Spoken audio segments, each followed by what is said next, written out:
একসময় ইসলামী দলগুলোর জন্য এটা স্বপ্ন ছিল, স্বপ্ন, যে বাংলাদেশের রাজধানীতে কোনো একটা সিটে, একটা আসনে ইসলামের পক্ষে, আরে হুজুর বাদ দেন, কোনো সাধারণ মানুষও, কিন্তু ইসলামী কোনো দলের পক্ষে পার্লামেন্ট মেম্বার হবে, এটা স্বপ্ন ছিল, স্বপ্ন।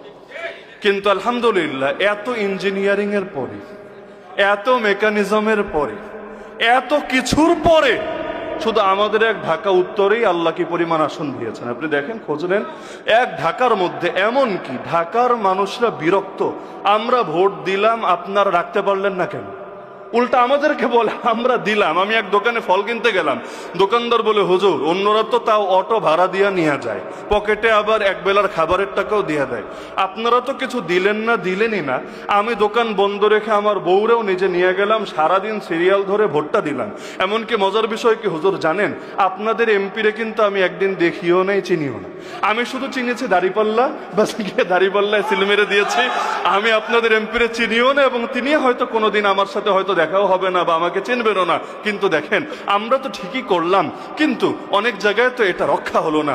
আমি বললাম, ইদা আরাদাল্লাহু শাইআন হাইয়া আলাহু আসবাবা, আমার আল্লাহ যখন কোনো কিছুর এরাদা করেন, আল্লাহ নিজেই সেটার আসবাব আর উপায় উপকরণ নিজেই তৈরি করেন।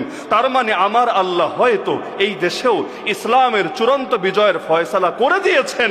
এজন্য প্রজন্মের ভেতরে ইসলাম পন্থীদেরকে নেতৃত্বে দেখার এক অদম্য বাসনা আল্লাহ নিজেই তৈরি করে দিয়েছেন। এমনকি ডাইরেক্ট ক্ষমতায় না নিয়ে আল্লাহ বিরোধী দল বানিয়েছেন। আমি মনে করি এটাও আমার আল্লাহর এক মহাপরিকল্পনার অংশ।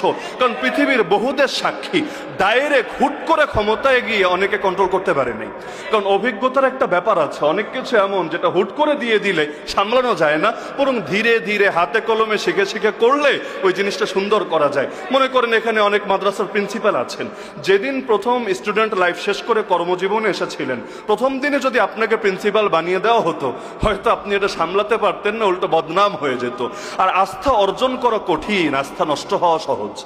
আস্থা অর্জন করতে সময় লাগে, নষ্ট হতে বেশি কিছু লাগে না। সারা জীবনের অর্জন ওই একদিনের মধ্যেও শেষ হতে পারে। তো যার কারণে আমার আল্লাহ ধীরে ধীরে হাতে কলমে প্রশিক্ষণ দিয়ে দিয়ে অভিজ্ঞ বানিয়ে বানিয়ে, আমি আশাবাদী যখন একবার ক্ষমতায় নিবেন আর জাতি যখন ইসলামের মজা পেয়ে যাবে, তখন ওরা যত বড় ডায়লগ মারুক না কেন, হলুদ কার্ড না জাতি, ডাইরেক্ট লাল কার্ড খালি দেখা যাবে।